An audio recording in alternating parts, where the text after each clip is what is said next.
Mummy भी काम किए, हम भी काम किए हुए हैं। आमदनी सर 3 से 4 हज़ार। किसी दीदी का इस महीना में बिका तो 1000 रुपये भी हो जाता है, किसी दीदी का हो जाता है तो 4000 हो जाता है, 5000 हो जाता है, मैक्सिमम 5000। हाँ। यही तो सबसे दिक्कत है ना, जो हम लोग कलाकार हैं, एक लेबर को भी अच्छा से मिलता है पैसा। एक दिन का 500 रुपया रेट है उनका, लेकिन हम लोग को तो 100 रुपया भी मिलने पर में दिक्कत है।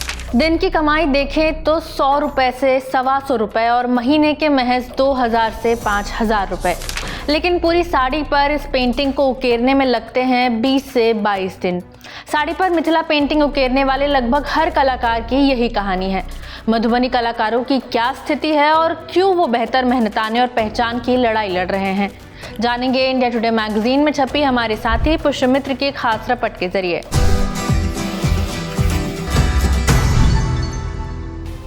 नमस्ते, मेरा नाम खुशबू है और आप देख रहे हैं इंडिया टुडे हिंदी।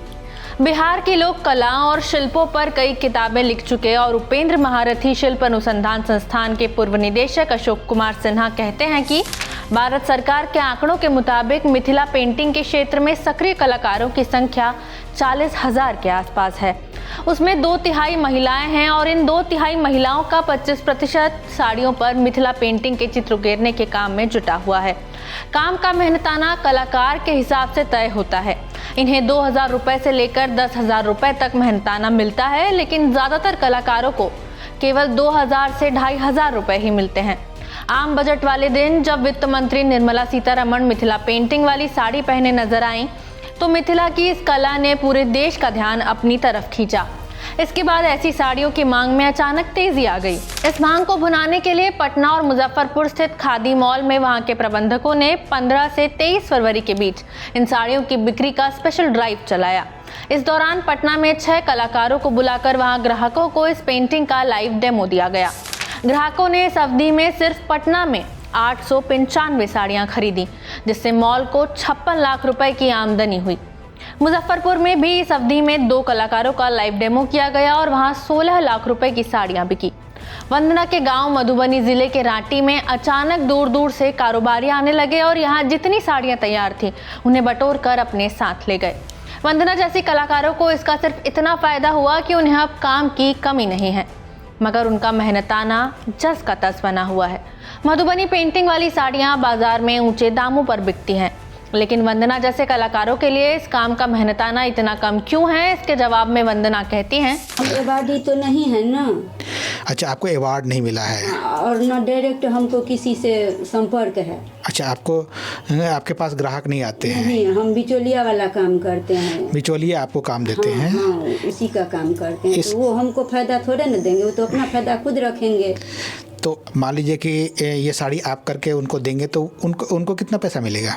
उनको तो 7,000 8,000 मिलेगा, 10,000 भी मिल सकता है उसको। हालांकि कुछ कलाकार ऐसे भी हैं जो काम के लिए बिचौलियों पर निर्भर नहीं हैं, जिन्हें इस क्षेत्र में कोई अवार्ड मिला हुआ है और जिनके ग्राहक भी बंधे हुए हैं। इनमें मिथिला पेंटिंग की मशहूर कलाकार पद्मश्री मां सुंदरी देवी की बहू आभा दास और विभा दास शामिल हैं, जो इस काम के लिए लगभग 7,000 से 9,000 रुपए चार्ज करती हैं।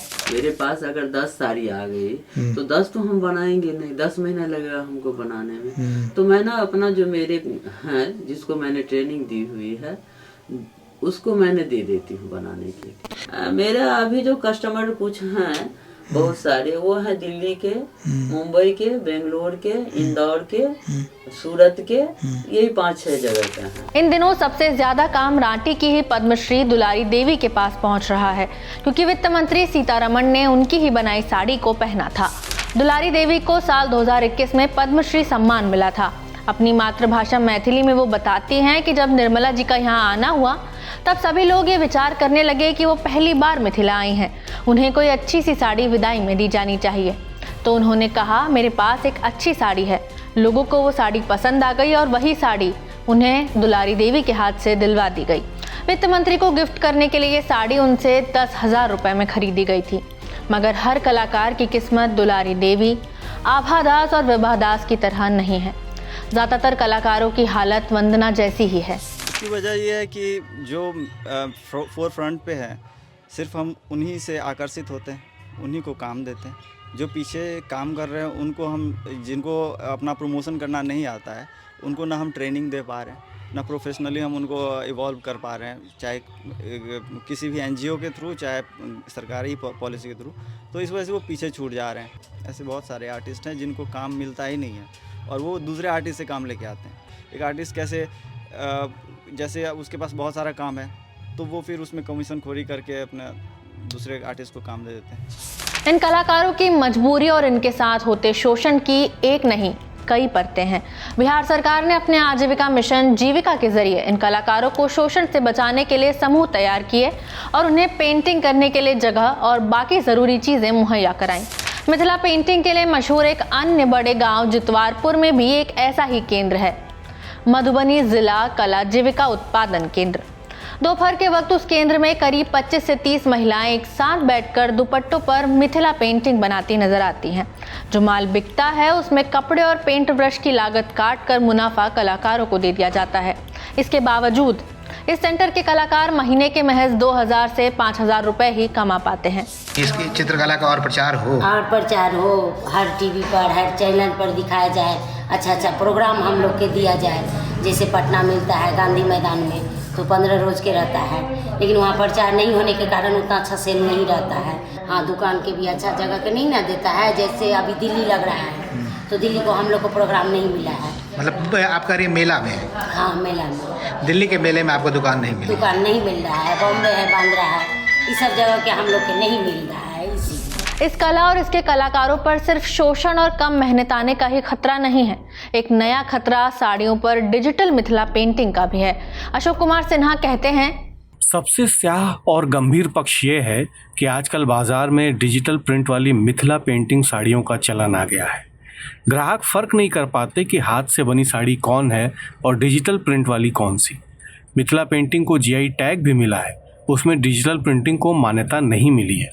इसलिए इस पर तत्काल रोक लगाने की ज़रूरत है, नहीं तो इन कलाकारों पर बहुत बड़ा संकट आ सकता है। इस क्षेत्र में काम करने वाले लोग GI टैग को ठीक से लागू करने की बात पर जोर देते नजर आते हैं। मिथिला चित्रकला को मधुबनी पेंटिंग के नाम से 2007 में GI टैग मिला था। इस GI टैग के लिए कानूनी लड़ाई लड़ने वाले अधिवक्ता doctor Maurya Vijaychand India today से बातचीत में कहते हैं, GI टैग मिलने के बाद मधुबनी के कलाकार ही अपनी पेंटिंग को मधुबनी पेंटिंग कह सकते हैं और वही इसमें GI टैग भी लगा सकते हैं, वहाँ से बाहर के कलाकार नहीं। हमारे प्रयासों से अब तक सिर्फ 25 लोगों को यह टैग मिला है। इन साड़ियों पर बन रहे चित्रों के मामले पर एक सवाल कला और शिल्प का भी है।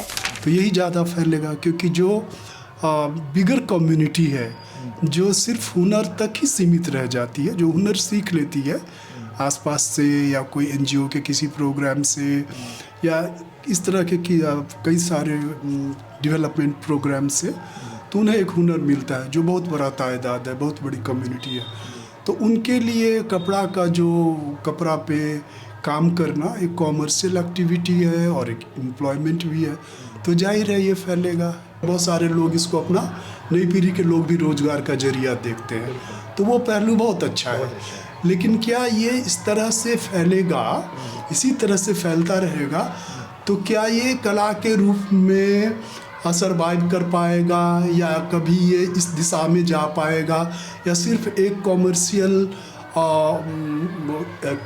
मतलब एक्टिविटी ही रह जाएगा।